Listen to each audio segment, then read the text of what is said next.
How to replace a 2019 Ford Explorer 5-button smart key remote battery. Now here's Sergeant Locksmith to show you how. Okay, we're going to change the battery out on our 5-button Ford Smart Remote. Doesn't matter if you've got the trunk, the hatch, tailgate right here. It's all the same principle on these. Just the button configuration will be a little bit different. That's it. So if you're having problems with your doors not opening, locking, remote start, trunk, gate, let's do the quick repair, see if this fixes it before you come see a locksmith to see if you got other issues. First things first, if the keys are attached to it, doesn't matter, leave them on.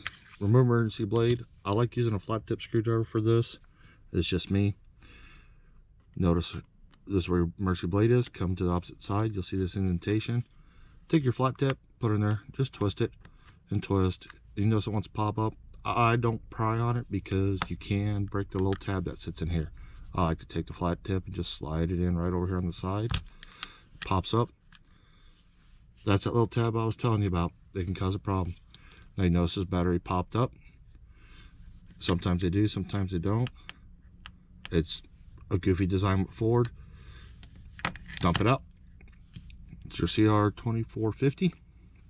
Go ahead and put your new battery in, slide it in, push down, and you notice it doesn't latch on here.